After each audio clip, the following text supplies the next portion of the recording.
복음을 부끄러워하지 아니하노니라는 제목으로 말씀을 함께 나누도록 하겠습니다.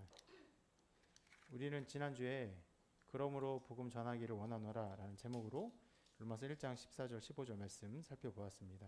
그 구절부터 다시 한번 읽어볼까요? 있습니다. 시작. 헬라인이나 야만인이나 지혜 있는 자나 어리석은 자에게 다 내가 빚진 자라. 그러므로 나는 할 수 있는 대로 로마에 있는 너희에게도 복음 전하기를 원하노라. 바울은 자신을요 빚진 자라 이렇게 말을 했어요. 복음을 전하는 일을 해야 하는 마음에 이제 짓눌려 있는 그 마음을 표현했습니다. 그리고 우리가 이 말씀을 보면서 바울이 이러한 마음을 갖게 된 것은 하나님의 사랑을 경험한 사람이 갖게 되는 마음이다라는 것을 살펴보았습니다. 하나님 사랑이 우리를 그렇게 강권해요. 나에게만 있지 아니하고 다른 사람에게 그 마음을 전하게 합니다. 그리고 이 복음에는요 하나님의 능력이 있기 때문에 그 놀라운 능력을 맛본 사람이 가만히 있지 못합니다. 그것을 전하고 싶어요. 그 능력이 필요한 사람에게 나타내고 싶어 하게 됩니다. 그래서 어떤 면에서는 우리가 살펴본 것처럼 모든 신자는 바울과 같은 마음을 가져야 한다. 복음을 전하는 마음, 이 복음을 전하지 않고는 견딜 수 없는 이 짓눌린 마음을 가져야 한다라는 것을 살펴보았는데, 또 한편으로는 신자라 할지라도 이 마음이 연약할 수 있다는 것도 살펴보았습니다. 그렇기 때문에 바울이 지금 이 복음을 전하며 로마 성도들에게 글을 쓰고 있는 것이죠. 그들이 연약하기 때문에 그들을 세우기 위해서 쓰고 있다는 것을 보았습니다. 물론 그렇다고 해서 연약한 사람이 그 가운데 있어서는 안 되고, 어떻게 됩니까? 이 복음을 듣고 연약한 사람이 성장해서 자기의 신앙을 드러내는 일은요 언젠가 반드시 일어나는 일임을 살펴보았습니다. 우리 모두에게 그런 일이 일어납니다. 왜 그렇습니까? 모든 사람이 다 이 죽음의 운명에 처하기 때문에. 여러분, 각 사람을 이 복음의 메신저로 찾게 되는 일들이 반드시 나타납니다. 그러한 내용들을 우리가 함께 살펴보았고, 특별히 바울이 이러한 이 억눌린 마음, 짓눌린 마음 표현함에 있어서 특히 헬라인과 야만인 그리고 지혜 있는 자, 어리석은 자라는 말들을 특별히 사용했다는 것을 함께 살펴보았어요. 그것을 통해서 하나님이 어떻게 누구를 사용하십니까? 그 시대를 이해하는 사람을 통해 그 시대 사람을 구원하기를 원한다는 것을 살펴보았습니다. 바울이 그런 말을 사용했어요. 그리고 그들을 구원하기를 원했어요. 그럼 지금 어떻습니까? 지금은 지금의 언어를 사용한 우리를 통해서 지금 세대의 어떤 사람들을 구원하기를 원한다는 것을 우리가 함께 살펴보았습니다. 그리고 지금 바울이 이러한 마음 가운데 복음을 전하기를 원하는 또 다른 굉장히 중요한 이유가 무엇입니까? 이미 다른 곳에서 구원받은 백성, 그들을 통해 바울 자신의 위안을 받았기 때문에 그 마음 가운데 지금 로마 성도들을 또 구원하기를 원한다라는 것을 전체적으로 살펴보았습니다. 여기까지가 우리가 살펴본 지난주의 말씀인데, 어떤 면에서는 이것이 여기까지가 서론입니다. 서론이 끝나고 이제 굉장히 다른 이야기를 해요. 갑작스럽게.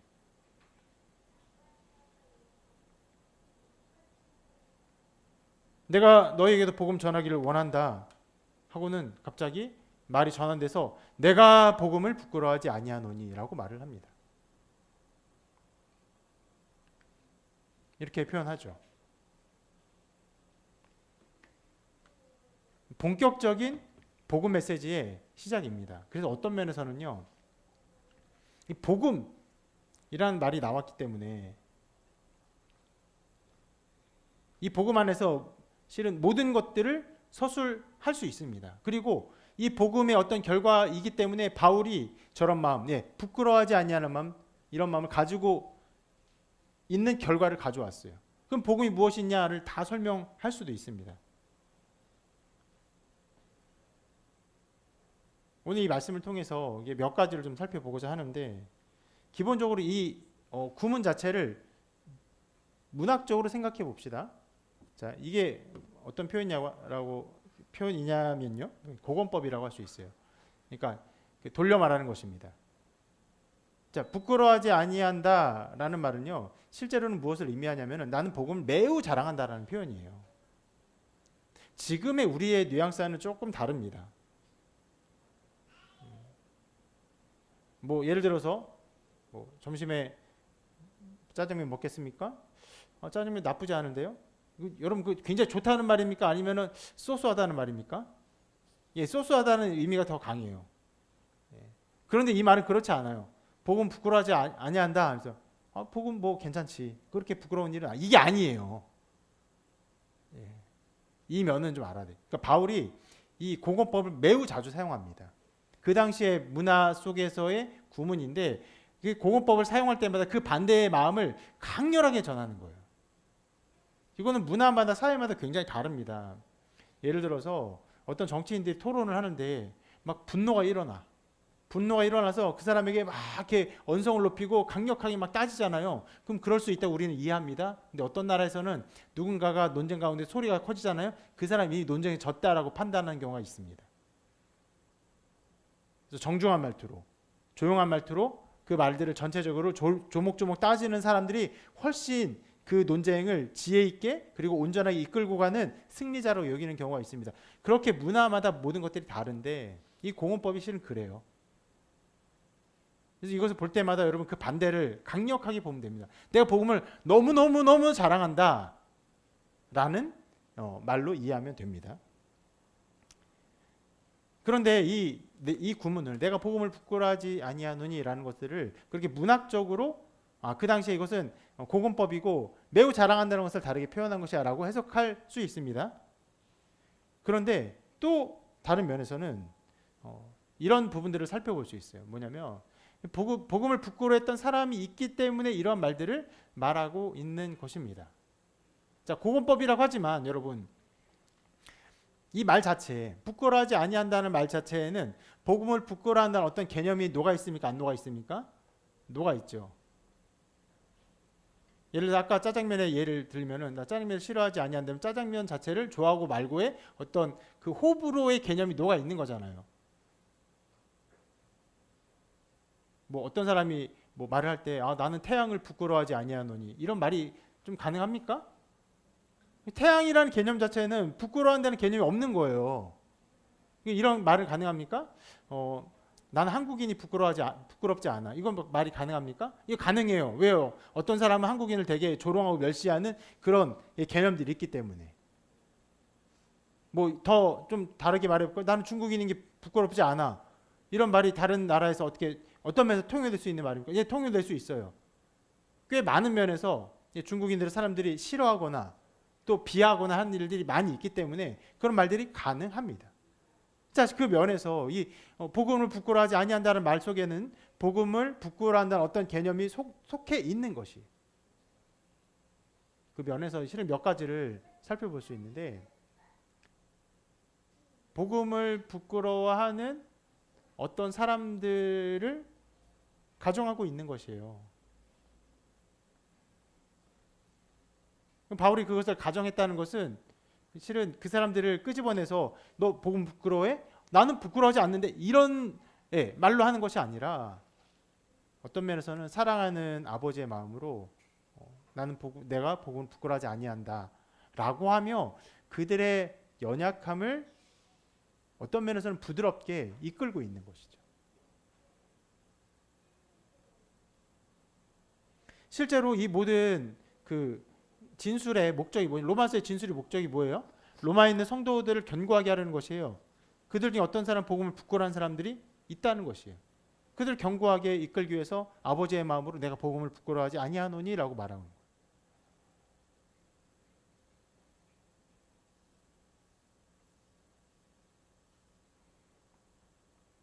누군가가 외국 가서 한국인이라고 차별받고 막 부끄러우면 나는 한국인인 게 자랑스러운데 이렇게 말하는 것과 비슷한 뉘앙스라고 할 수 있습니다.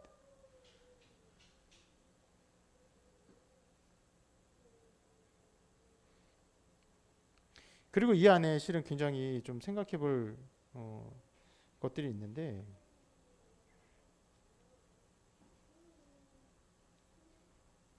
복음을 부끄러워한다는 것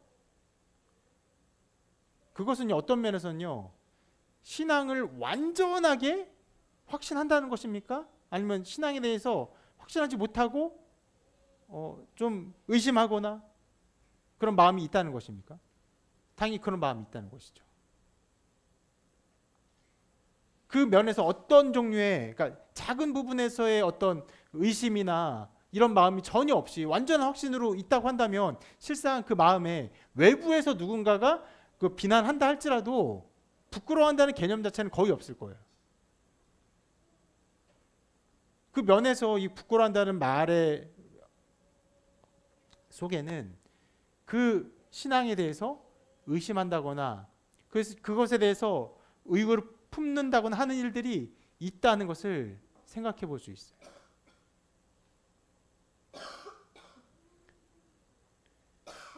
여기서 우리가 생각해 볼 수 있는 중요한 부분이 있는데, 신앙에 있어서 어떤 의심과 의구를 품는 것, 그로 인해서 어떤 부끄러움을 갖는 일들은요, 어떤 면에서는 필수 불가결한 일입니다.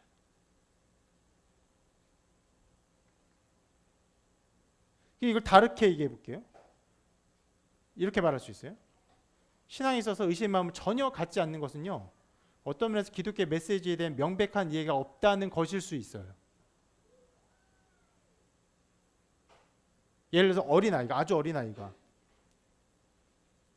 그 예수님 믿어하면 정말 그 교회의 환경 속에서 또 기독교 가정에 자라면서 당연히 예수님 믿는다고 말할 수 있어요?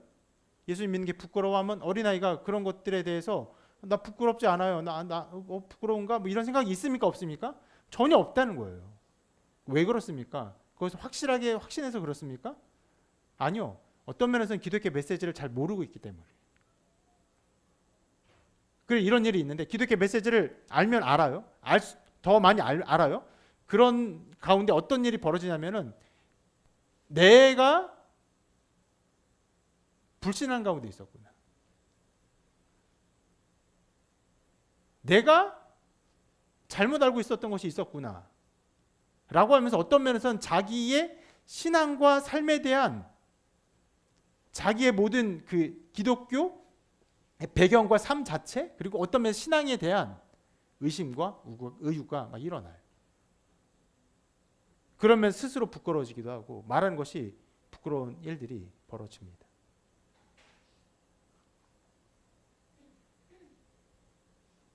이번 수련회를 함께 우리 진행하면서 어떤 면에서 이상적으로 생각한다면 수련회를 진행하면서 많은 사람들이 하나님의 은혜와 사랑에 대해서 확신하고 그것을 기뻐하고 즐거워하고 한량없는 기쁨과 영광과 찬송이 흘러나오는 것을 기대할 수 있지만, 수련회를 있었던 것들을 잘 생각해 보면요, 그런 것만 있었던 것이 아니에요. 어떤 것들이 꽤 많이 있었냐면 자기의 신앙에 대한 연약함에 대한 고백, 자기의 신앙이 정말 온전한 신앙인지에 대한 의구와 의심들이 여러 모양으로 나타난다는 것이에요.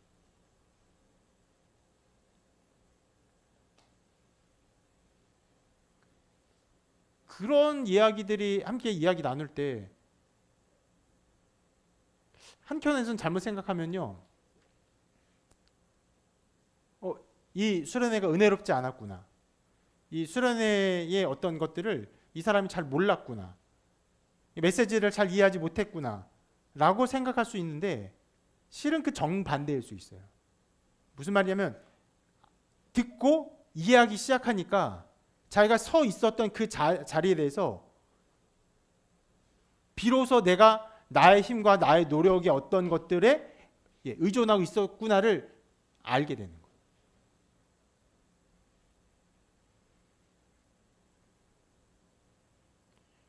그런 것들은요, 어떤 면에서는 복음에 하는 일이에요. 복음에 하는 일에 대한 이해와 메시지에 대한 이해는요,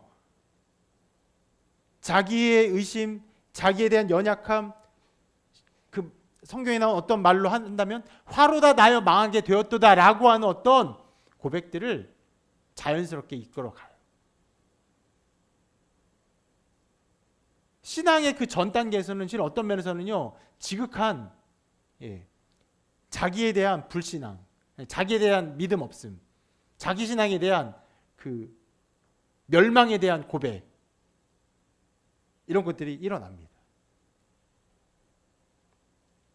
그것은 어떤 면에서는 단순하게 내가 죄를 졌습니다. 내가 이런저런 죄를 지었습니다. 내가 이런저런 많은 죄를 했습니다. 회개합니다. 라는 개념과는 좀 다른 거예요. 기독교를 어떤 잘못에 대한 어떤 회개, 잘못에 대한 고백, 그리고 그렇게 하지 않을 것에 대한 어떤 자기 의지에 대한 고백으로 생각한다면요, 이거 기독교를 완전히 오해한 것이.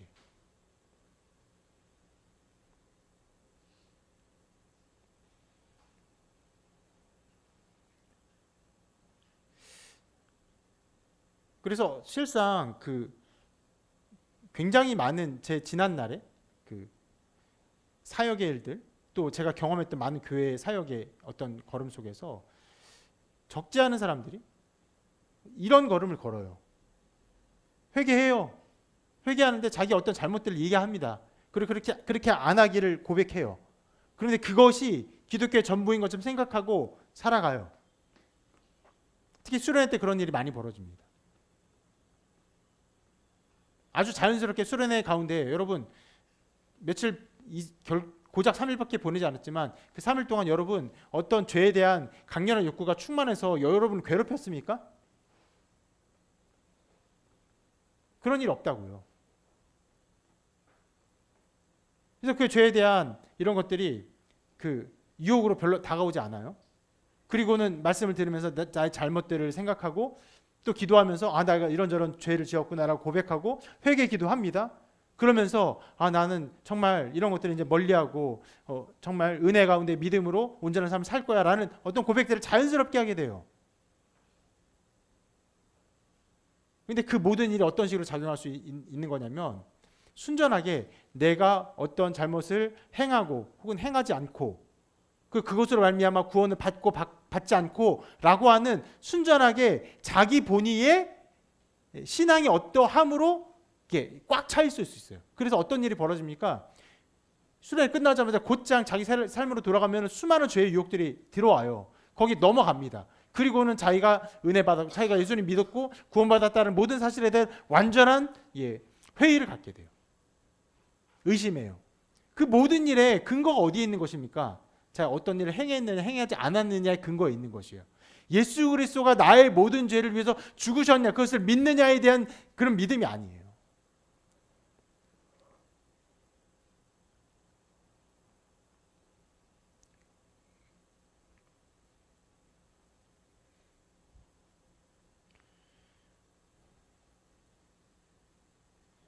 그런 면에서 여러분 복음이 나타나는 곳에서는요 어떤 면에서의 자기의 신앙에 대한 의심이 일어날 수 있고 실은 그런 가운데서 자기에 대한 어떤 부끄러움도 나타날 수 있는 것입니다.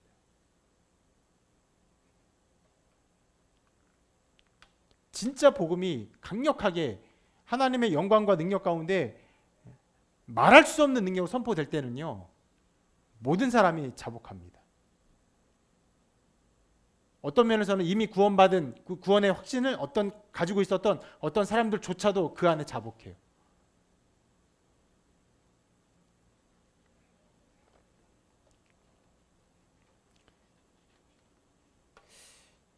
그런 면이 있어서 지금 바울이 복음을 부끄러워하지 아니하노니 했을 때 어떤 면에서는 복음을 부끄러워하는 사람들을 가정하고 얘기하고 있는 것이지만 그 일 자체가 너는 복음을 부끄러워하고 있구나. 나는 부끄러워하지 않는데 절대 이런 것들이 아니라는 거예요. 오히려 그를 격려하고 위로하고 또 세우고 또 어떤 면에서는요. 부끄러워한 그 지점들이 있어야 되는 것을 말하는 면이 있기도 하는 것이.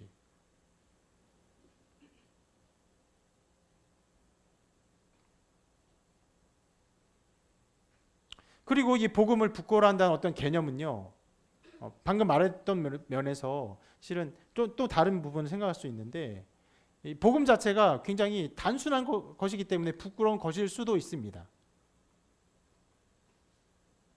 복음은 엄청나게 막 지혜로운 것이 아니에요. 하나님의 지혜가 가득하지만 이해하기 어렵지 않습니다.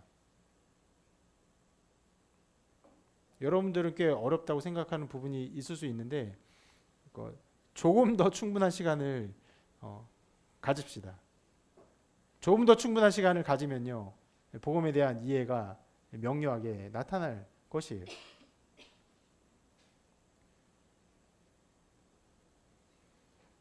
매우 단순합니다. 복음은 그렇게 어렵지 않아요.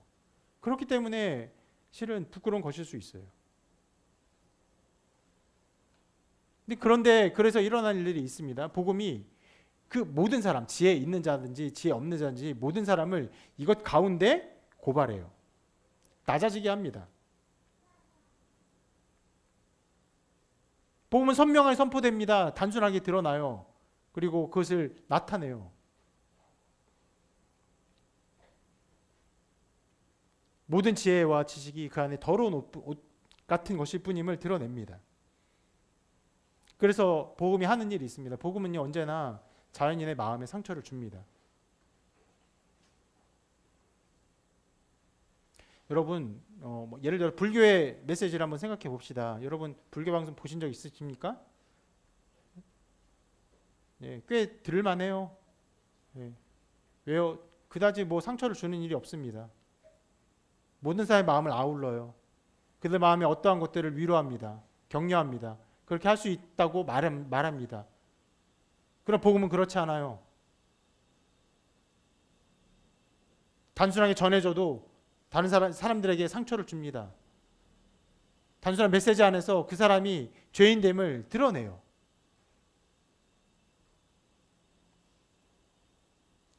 실은 이런 면 때문에 복음을 대적하는 사람들이 또 많고, 대적하는 사람들 때문에 부끄러운 양상도 일어나는 일이 벌어지기도 합니다.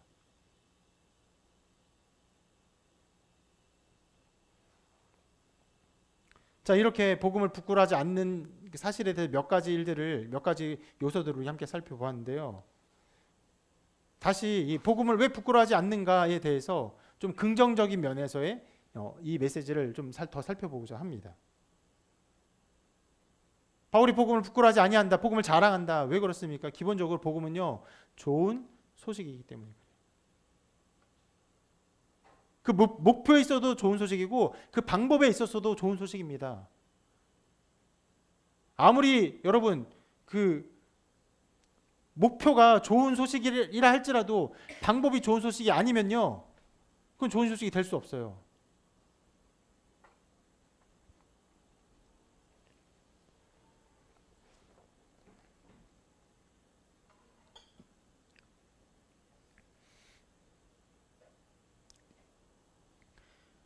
가난한 학생에게 그 가난을 이겨낼 방법이 있다고 말하면서 너 서울대 의대 가서 의사가 되면 굉장히 부유한 삶을 살 수 있을 거야. 좋은 목표죠. 근데 그 과정이 어떻습니까? 가능한 일입니까? 거의 불가능한 일이에요.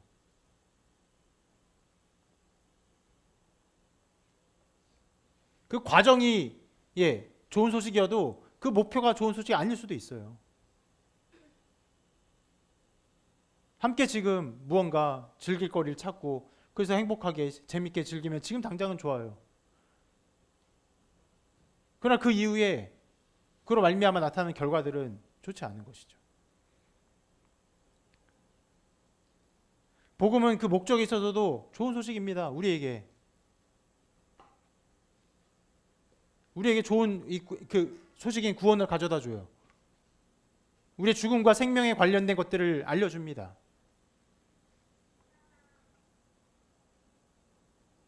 그런 면에서 복음은요, 우리 절대적으로 좋은 소식이에요. 그리고 그 과정에 있어서도요, 이 모든 구원의 방식이, 복음의 모든 것들이 무엇입니까? 하나님의 구원 방식이기 때문에 이것은 우리에게 좋은 소식이에요. 하나님이 하신 일입니다.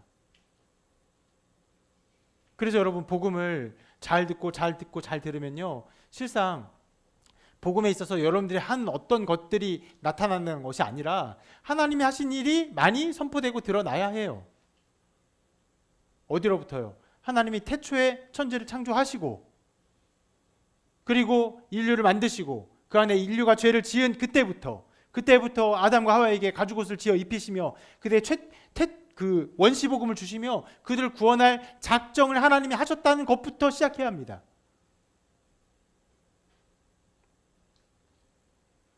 하나님의 구원의 방식들이 계속 나타나요. 그리고 한 인류를 택하죠. 아브라함을 택하셔서 그들에게 복을 주십니다. 그리고 모세를 택하시죠. 모세와 같은 선지자를 보내기로 작정하세요. 그 모든 예기, 모든 구원의 방식들, 모든 구원의 메시지들이 누구를 향해 있습니까? 결국 예수 그리스도를 향해 있어요.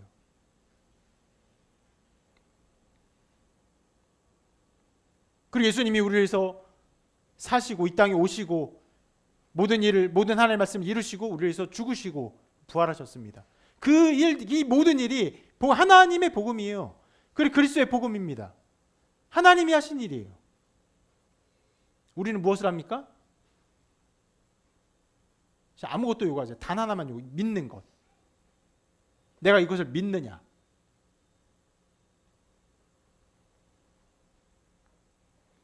그 면에서 아까 말한 것처럼 이 목적이 우리에게 좋은 소식이기도 하지만 이 방식도 우리에게 좋은 소식이에요. 그래서 여러분 우리가 전에도 살펴보았지만 한 사람이 죽음을 당할 때 실은 복음의 어떠한 흔적이라도 아는 사람이 주변에 있거나 본인이 그것을 안다면요, 이 복음을 찾습니다. 왜요? 그 목적에서도 천국에 대한 목적을 가지고 있고 그 방식에 있어서도 예수 그리스도를 믿고 구원받는 일들이 일어날 수 있음을 알기 때문에.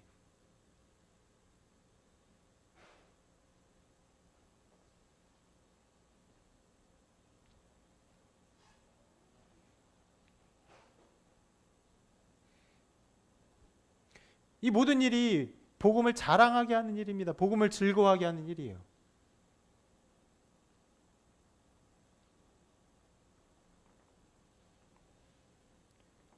그러한 일들이 복음이기 때문에 실은 우리가 복음을 들을 때 하나님이 하신 일이 무엇인지를 면밀하게 살펴보고 자세히 살펴볼 필요가 있습니다. 그래야 하나님의 구원 방식의 크심을 비로소 알고 듣게 돼요. 복음을 간단하게 들으면요, 주 예수를 믿으라, 그리하면 너와 내 집이 구원을 받으리라 라는 것이죠. 그렇게 그 메시지만 들으면요, 실상 우리가 믿게 되는 그 믿음의 어떠함을 많이 강조하게 되는 일들이 벌어질 수는 있어요.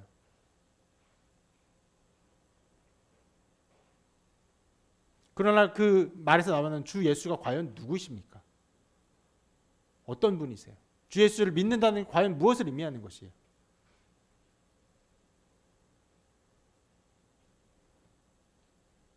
하나님의 아들이시고 우리를 위한 구원자이시고 하나님 우리를 만드시고 우리를 버리지 아니하시고 우리를 택하시고 우리를 구원하기 위해서 그의 아들을 보내셨다는 이 모든 사실을 다 믿는 것이죠.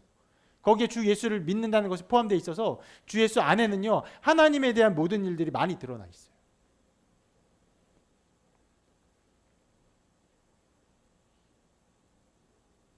그래서 그 복음이 본격적으로 완전하게 이 로마서에 선포되는 구절이 3장 21절이라고 말할 수 있는데, 3장 21절에서 뭐라고 말합니까? 이제는 율법 외에 하나님의 한 의가 나타났으니 율법과 선지자들에게 증거를 받은 것이라.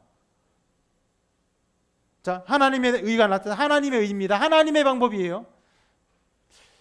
그때 되면 이것이 얼마나 영광스럽고 큰 일인지 함께 나눠보고 우리가 듣게 될 예정인데요. 하나님의 한 일인데, 자, 그 의를 선포하면서 율법과 선지자들에게 증거를 받은 것이라는 어떤 면에서는 굉장히 그 마음에 와닿지 않는 이야기를 쓰고 있습니다.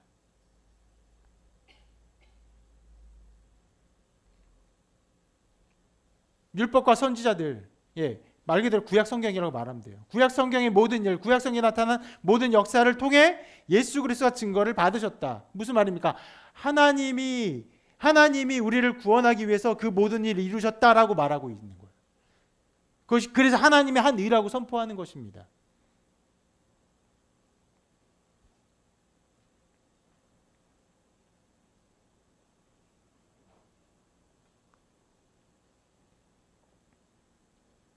그래서 복음을 온전히 깨달을 때는 언제나 어떤 일이 일어납니까? 하나님이 어떤 분이신가, 예수 그리스도가 어떤 분이신가, 그분이 우리를 위해서 무엇을 이루실 것인가, 무엇을 이루셨는가, 어떻게 우리를 이끄실 것인가에 대한 믿음과 고백이 나타나야 되는 것이에요.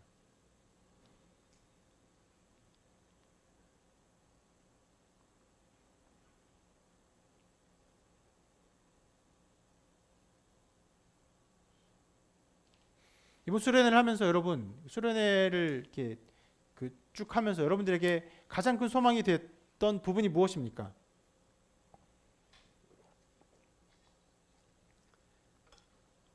수련회 메시지는 한 번 전하긴 했어요. 제가 교회는 그의 몸이니 그리스도가 우리의 머리가 되십니다. 머리가 되셔서 그분이 우리를 충만케 해서 충만하신 그분이 우리를 충만케 하십니다. 그 주님이 하시는 일이에요. 그 우리에게 여러분 여러 양상으로 나타나서 그것을 믿고 기뻐하며 감사하며 고백하게 되지만 그 양상으로 인해서 우리가 소망이 있는 것이 아니죠. 그분이 머리이기 때문에 우리를 몸으로서 우리를 다스리신다는 것을 알기 때문에 거기에 소망이 있는 것이에요.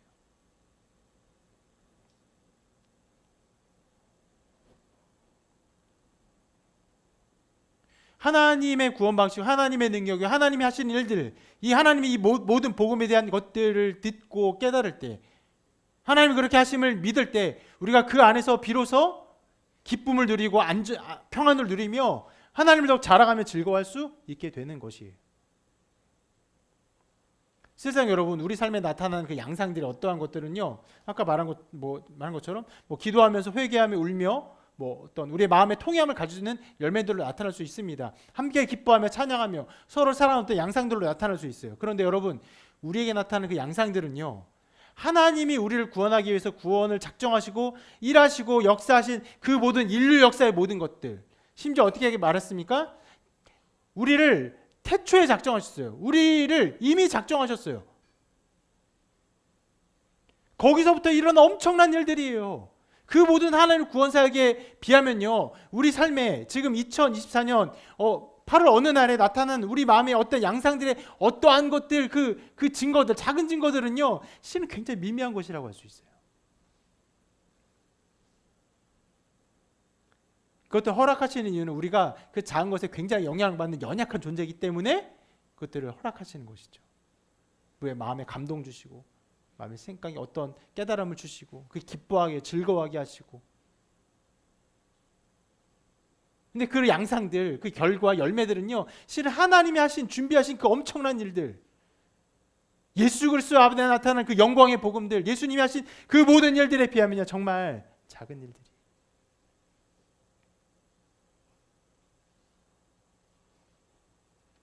그런 하나님의 구원 방식이기 때문에 바울은 이 복음을 기뻐하며 자랑하는 것입니다. 자, 어떤 면에서는요, 아까 말했던 것처럼 그 로마 성도들이 복음을 부끄러워하는 것들이 있었습니까? 네, 있었어요. 그렇기 때문에 이렇게 말을 하고 있는 거잖아요. 그리고 그들을 경고하게 하기 위해서 말을 하고 있는 거잖아요. 그런 상황들은 어떤 면에서는 슬픈 일이에요. 어떤 면에서는 안타까운 상황입니다. 그럼에도 불구하고 바울이 어떤 말을 하고 있습니까? 그들이 어떤 신앙의 연약함이 있어요. 그런데 그것과 별개로 복음을 막 자랑하는 거예요. 복음을 자랑함을 너무 기뻐하고 있어요. 그 영광을 너무 기뻐하고 있어요. 왜요? 그 복음에 나타난 하나님의 구원 방식의 모든 일들이 반드시 그들을 인도하실 것을 알기 때문에.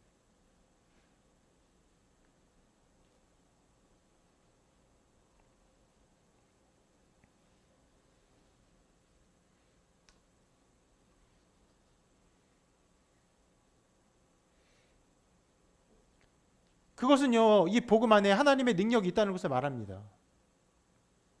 복음은 그냥 전해지고 많은 것이 아니에요. 그래서 이렇게 말할 수 있는데요, 복음 자체가 하나님의 능력입니다. 이것은 어떻게 부정적으로 표현할 수 있냐면요, 이렇게 말할 수 있는데, 복음이 우리의 구원에 관하여 행하신 일의 진술이라고 말하지 않습니다. 말이 좀 어려운데요.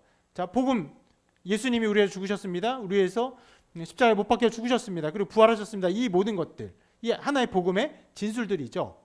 자, 이것들이 복음 자체인데, 복음이 이것에 대한, 이 하나님이 하신 일에 대한 설명이라고 말하는 것이 아니에요. 뭐라고 말하고 있습니까?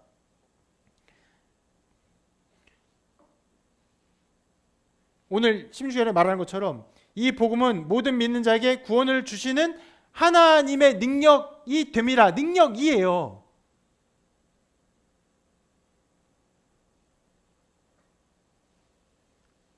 그렇기 때문에 자랑하는 것입니다.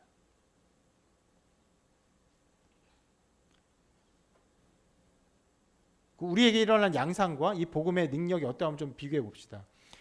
복음이 전해집니다. 예수님 믿으십시오. 예수님이 당신을 위해 죽으셨습니다. 당신의 모든 죄를 십자가에 사하셨습니다. 그 예수를 믿으면 구원받고 천국에 갑니다. 영원한 생명을 누립니다. 하나님의 자녀가 됩니다. 아, 그렇습니까? 내가 예수님 믿고 구원 받겠습니다. 나의 구주를 영접합니다. 이런 일들이 벌어지잖아요.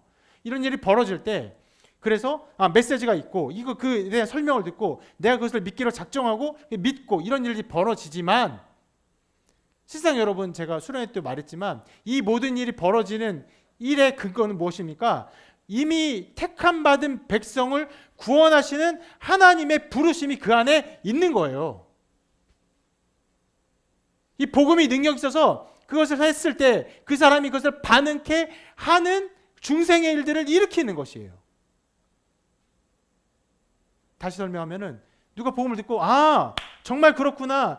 자기 안에 그것을 믿을 만한 어떤 사리 판단에 대한 영적 것을 판단할 만한 능력과 힘이 있어서 그것을 이해하고 믿고 받아들이고 그것을 온전히 자기 것으로 삼는 일이 아닌 것이에요. 실상 인간은 죄인이에요. 하나님을 대적해요. 여러분 마음 안에 하나님을 사랑하는 마음이 있습니까? 여러분으로 말하지 않고 도리어 세상 사람들이 하나님을 사랑하는 마음이 있어요? 하나님을 기대하는 마음이 있습니까? 아니, 없단 말이에요. 없는데 복음을 선포합니다. 복음 말해요. 전합니다. 그러면 많은 사람은 그걸 믿지 않아요. 왜 믿지 않습니까? 성경에 따르면 그들은 어떤 면에서 택함받은 자들이 아니에요. 한편으로는 택함받은 자가 아니해서 아예 구원받을 자가 아닌 것이고 또 한편으로는 아직 때가 이르지 아니한 사람이기 때문에 믿지 아니하는 것이에요. 근데 누구는 믿습니다. 왜 믿습니까? 그들이 능력이 있어서 지혜가 있어. 아니에요. 그런 것이 아니에요. 복음의 능력이 이미 어떻게 보면 이미 아직 죽어있는 그 자들을요 중생케 해요. 깨우쳐요. 변화시켜요. 그 마음에 하나님을 받아들일 수 있는 능력을 심습니다. 그리고는 어떤 면에서 이렇게 표현할 수 있는데 믿게 됩니다.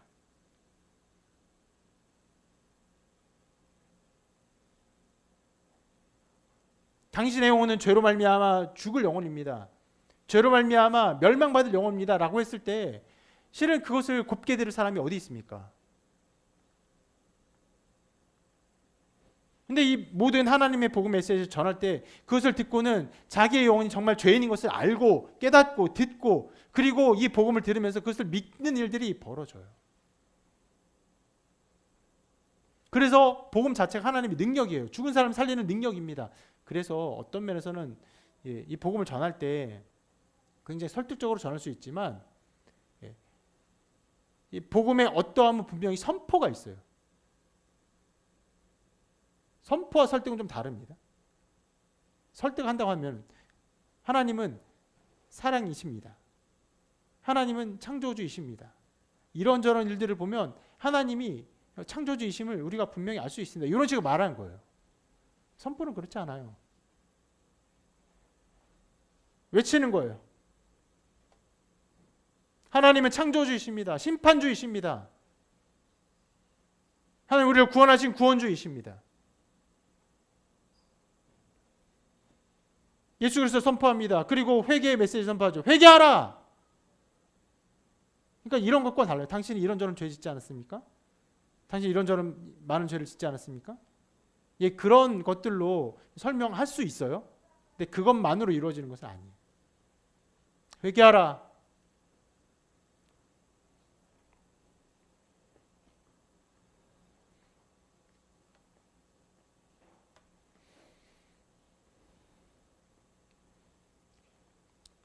그 모든 일이 왜 이루어지느냐면 바로 이 복음 자체가 하나님의 능력이기 때문에 예수 그리스도의 모든 일들, 예수 그리스도 하신 일들, 예수 그리스도의 모든 사역들 이 모든 것들이 능력이기 때문에 바울이 이것을 기뻐하고 자랑하고 즐거워하고 그리고 가르치고 선포하는 것이죠.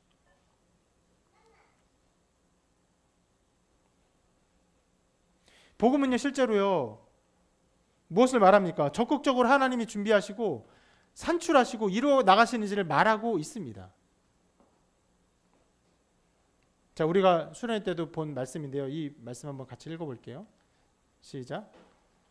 그의 힘의 위력으로 역사하심을 따라 믿는 우리에게 베푸신 능력의 지극히 크심이 어떠한 것을 너희로 알게 하시기를 구하노라.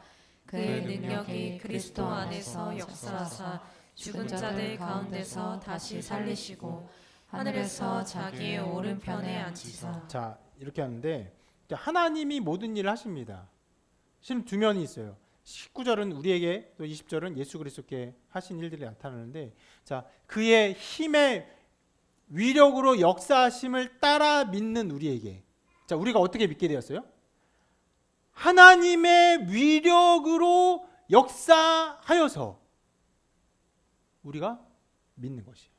아까 말씀드린 이 말이 설득적이어서 믿는 것이 아니라 이 말 가운데 하나님의 능력이 나타나서 우리가 믿게 되는 것이에요. 그런 자들에게, 실은 믿는 자들에게 이제 이 기도를 하는 것인데, 바울이 뭐라고 말합니까? 그런 우리에게 이미 베푸신 하나님의 능력의 지극히 크심이 어떠한 것을 너희로 알게 하시기를 구하노라. 어떤 면에서는 제가 설교하는 이 모든 작업들이요, 바울의 이 기도의 걸음을 걷고 있는 것입니다. 여러분 각 사람 예수님 믿어요. 그래서 잘못 생각하면 그렇구나, 들을 만하고 선택할 만하고 따를 만해서 그것을 내가 믿고 취하고 따랐다고 생각하지만 그런 것이 아니라는 것이에요. 그래서 여러분들이 무엇을 알게 하기를 바울이 원하고 있어요? 여러분들에게 베푸신 능력의 지극히 크심이 어떠한 것을 알게 하기를 구하고 있어요. 우리가 선택할 수 없는 것이었는데, 우리가 취하는 것이 아니었는데,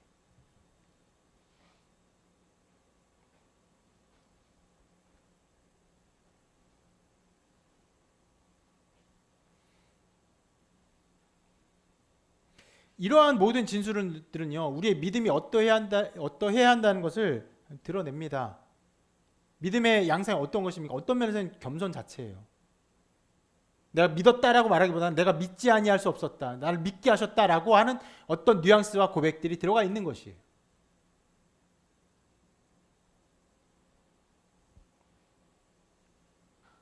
자, 하나님의 능력이 그렇게 나타나 있는 것이 하나님이 준비하셨어요. 심지어 어떻게까지 하십니까? 하나님께서 그리스도 안에서 역사하사 죽은 자들에서 살리시고 하늘에 자기 우편에 앉히셨어요. 자, 예수 그리스도께서 하신 일인데 이 모든 일 자체를 하나님의 능력으로 하셨다. 그리고 이 다음 이 구절을 지나면서 어떤 영광스러운 구절을 보았죠? 그 하늘에 앉히신 그리스도를 교회의 머리로 세우셨어요. 거기에도 하나님의 능력이 다 나타났습니다. 우리가 그리스도와 연합되고 우리가 그래서 한 몸이 되고, 그 모든 건 누가 하셨습니까? 하나님이 하셨어요. 어떻게? 이미 그리스도 안에서 하셨습니다. 실은 이 면에서는 우리가 이런 뉘앙스나 태도를 가질 필요가 없습니다. 우리가 열심히 신앙생활해서 주님의 몸된 지체가 되어야겠다. 실상 여러분, 그리스도와 연합과 그리스도의 몸된 교회에 대한 이해를 한 사람들만이 그리스도의 지체됨을 좀 생각할 수 있는데, 거기까지 배우고 안 사람들은요, 실은 이런 고백을 절대 할 수는 없어요. 신앙생활 열심히 해야겠다 이런 생각을 합니다. 아주 연약한 자에서 나 연약한 신자니까 예수님 열심히 믿고 열심히 신앙생활하지, 이런 건 할 수 있어요. 그런데 방금 말한 것처럼 그리스도의 몸된 지체라고 하셨으니 열심히 예수님의 지체가 되어야겠다, 실은 이런 말은 아예 가능하지도 않죠. 우리가 하려고 되는 것이 아니에요.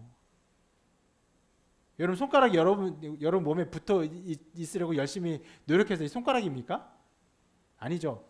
만들어질 때부터 그냥 그렇게 만들어졌죠. 우리가 지체된 것도 하나님께서 그렇게 역사하신 것이에요.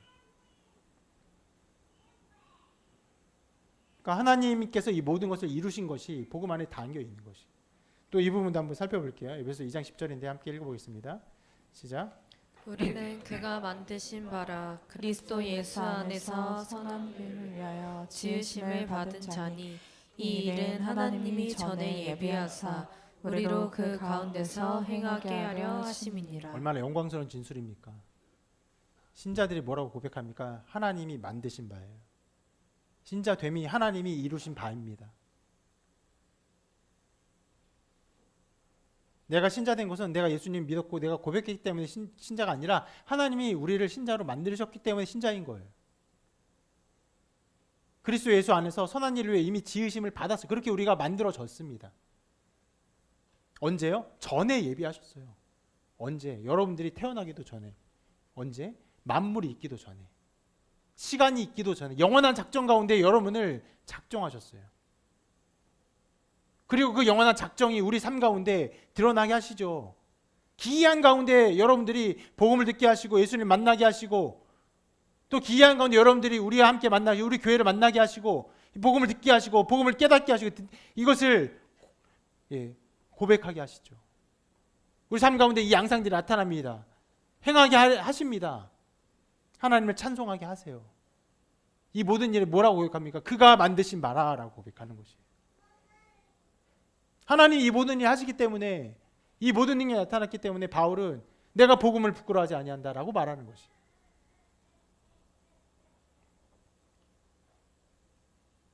또 하나님의 능력은 이렇게 나타났습니다. 이 부분을 한번 보면 좋을 텐데, 하나님은요 그 능력으로,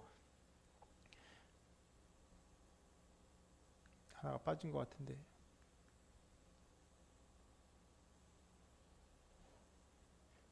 이 부분 빠진 건데요, 제가 좀 설명을 드릴게요. 그 능력 우리를요 예정하시고 선택하시고 부르시고 의롭다 하시고 중생케 하십니다. 말씀에 이렇게 말합니다. 또 미리 정하신 그들을 또한 부르시고 부르신 그들을 또한 의롭다 하시고 의롭다 하신 그들을 또한 영화롭게 하셨느니라.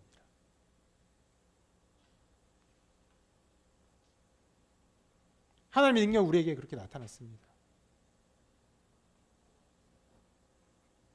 그렇기 때문에 이러한 하나님의 능력이 이렇게 나타났기 때문에 효력 있고 유효합니다. 그렇기 때문에 자랑하는 거예요. 무슨 말이냐면, 어떻게 보면 이렇게 말할 수 있는지, 바울은요 지금 이 복음과 율법을 대조하고 있는 것이에요. 율법은요 이룰 수 없어요. 하나님의 자녀를 만들 수 없고 하나님의 선한 것을 이룰 수 없습니다. 근데 믿음은요, 하나님이 주신 그 믿음의 방편, 이 복음의 모든 것들은 그것을 능히 이룹니다. 왜요? 무엇 때문에? 하나님이 하신 일이고 하나님의 아들이 이루신 일이기 때문에 그 모든 자를 능히 구원하는 능력이 다 있는 것이.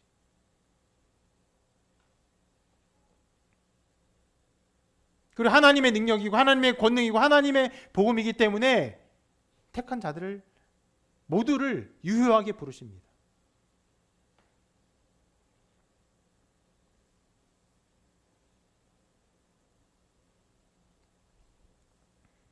어떤 사람이 복음에 대해서 반응을 해요? 기이하게 반응합니다. 왜 그렇습니까? 유효한 부르심이 나타나는 거예요. 누구는 그것을 알지 못해요. 깨닫지 못해요. 듣지 못해요. 지나가는 말로 해요. 그러나 그 복음이 선포될 때 그의 백성됨을 알게 하십니다. 그의 자질이 어떠함이 아니에요. 그의 종교성이 어떠함도 아니에요. 생각이 어떠함도 아닙니다. 하나님이 그런 일을 하십니다. 더 나아가 복음은 실패할 수 없기 때문에 자랑하고 있습니다. 이것이 복음에 나타난 위대한 큰 능력 중에 하나예요. 우리가 언젠가는 이 구절을 만나게 될 텐데, 이 복음의 이 로마서 1장 16절이 이제 로마서의 본론의 시작입니다.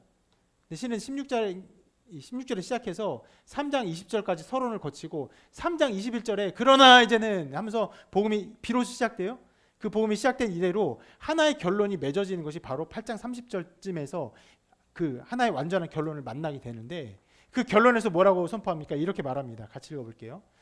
시작. 그런즉 이 일에 대하여 우리가 무슨 말 하리요? 만일 하나님이 우리를 위하시면 누가 우리를 대적하리요?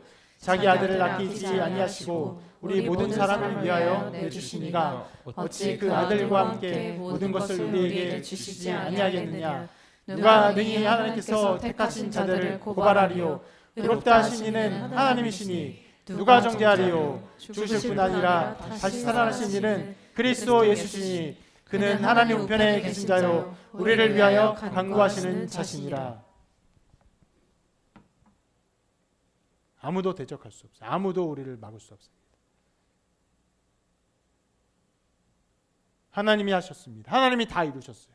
그분이 지금도 일하십니다. 누구도 대적할 수 없어요. 중간에 보면요,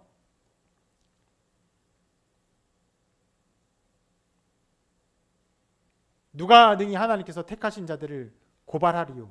혹은 누가 정죄하리요?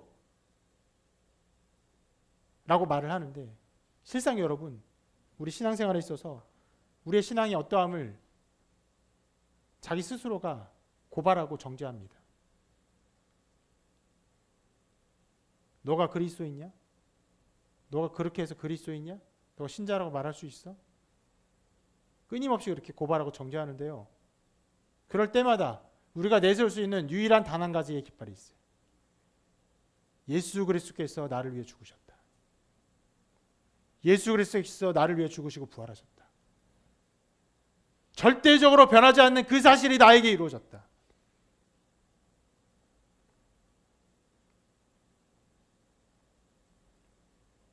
그것밖에 없어요. 누구도 대적할 수 없어요. 주님이 이미 죽으시고 부활하신 사실.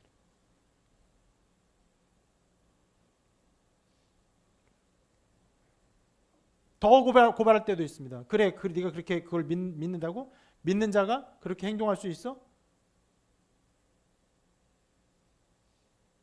그것까지도 주님이 다 하시고 나를 위해서 이미 죽으셨다. 나의 부족함과 연약함을 다 하시고 죽으셨다.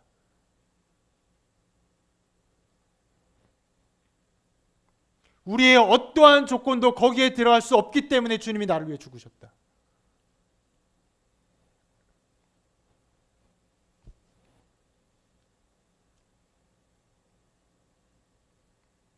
바울은요, 그 모든 신자들의 신앙의 어떠한 상태를 고려하지 않아요. 그것을 보지 않습니다. 왜요? 우리를 위한 주님의 죽으심과 부활의 능력이 너무나 커서 그래요. 온 우주에 보다 더 큰 하나님의 빛이 있기 때문에 그 영광의 빛 가운데 아무것도 보지 않는 것이에요. 누구도 대적할 수 없습니다. 누구도 말할 수 없어요.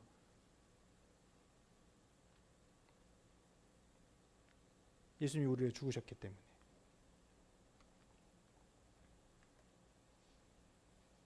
이러한 일들로 바울은요, 복음을 부끄러워하지 않고 자랑하는 거예요. 자랑할 뿐 아니라 어떻게 합니까? 전하고 있어요. 가르치고 있어요. 너희들도 이 복음 안에서 견고하게 될 것이다.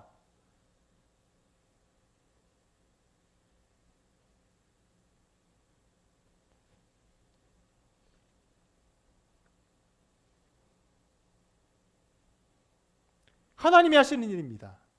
하나님 우리의 그것을 이루세요.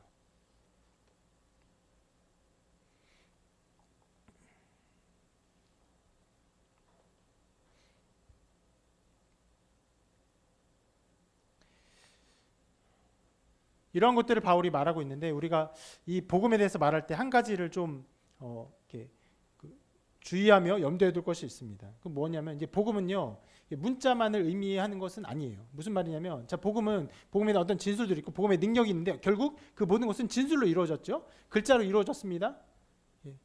예수 그리스도의 어떠함과 그분에 대한 사역에 대한 모든 진술이 복음이죠.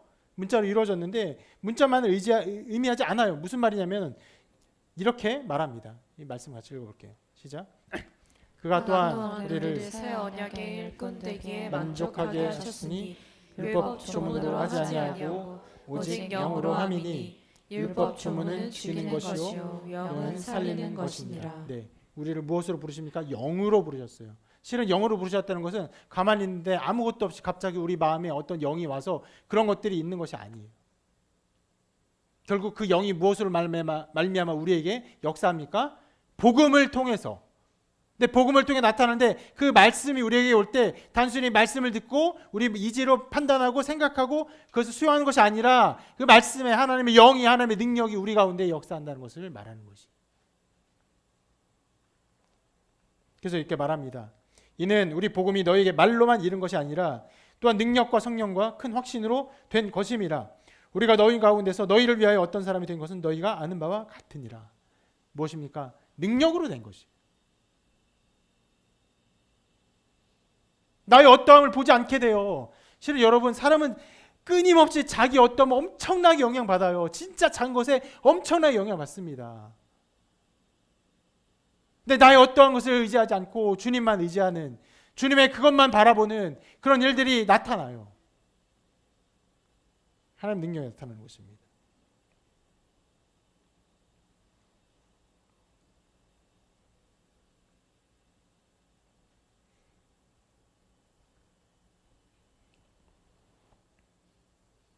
이렇기 때문에 바울은 복음을 자랑하고 복음을 전하고 있는 것입니다.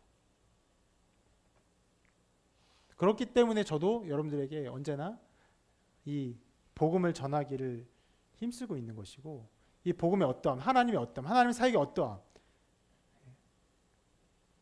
전하기에 여러모로 힘쓰고 있는 것입니다. 그것은 여러분을 능히 살게 해요.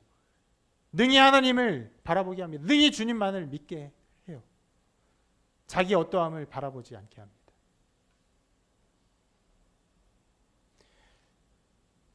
이 말씀에 나온 하나님의 능력이 됨이라고 했는데, 실은 이 능력이라는 단어는요, 실제로는 헬라어로 처방이라는 의미도 가지고 있긴 합니다.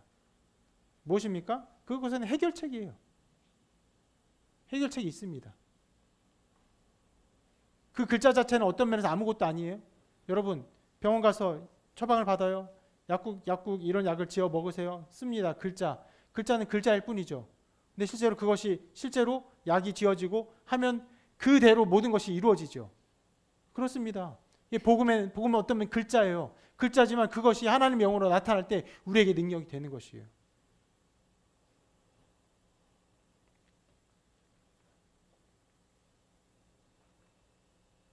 그래서 굉장히 신기한 일이 벌어지는데, 자주 그런 일이 벌어집니다. 무엇이냐면, 제가 설교를 하면서 여러 모양으로 설명을 하고 또 예화를 들어서 여러분들이 복음에 대한 이해가 깊어지고, 때로는 강력하게 제 마음을 다해서 선포해서 그것들을 깨달아 아는 일들이 벌어지고, 그에 대한 이해가 더 증진되는 것들이 벌어지는데요. 그런데 굉장히 많은 경우에 있어서 그 여러분들의 마음과 생각이 더욱더 굳어지고 확고해지고 하나님의 영으로 충만해지는 일들을 경험하는 때가 언제냐면은, 하나님의 말씀이 여기에 드러나고 그것을 함께 읽을 때, 말씀이 그렇구나라고 인정되는 때, 제 설명을 통해 그것을 어떤 개념들 이해하는 것을 더 넘어서 이 말씀을 듣고 말씀을 비로소 받게 될 때,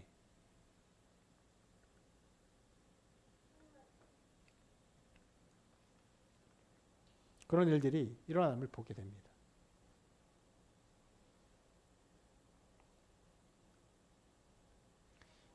그리고 마지막으로 이 복음을 자랑하는 이유, 중요한 이유가 있습니다. 보십니까? 모든 사람을 위한 복음이기 때문입니다. 모든 믿는 자에게 구원을 주시는 하나님의 능력이 됩니다. 아무것도 구분하지 않습니다. 어떤 죄인이라도 다 구원받을 수 있어요. 남녀노소 할 것 없습니다. 여러분의 모든 죄를 다 사는 능력이 있어요.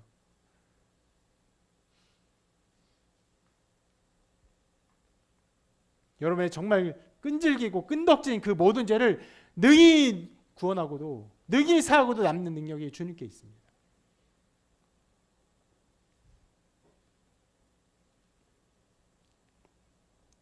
그렇기 때문에 바울이 복음을 자랑하고 즐거워하는데, 여러분 모두가 하나님이 하시는 이 복음 안에서 더 기뻐하고 동일하게 복음을 자랑하고 즐거워하는 은혜가 있기를 바랍니다. 그런 믿음이 충만하시기를 주님의 이름으로 축원합니다.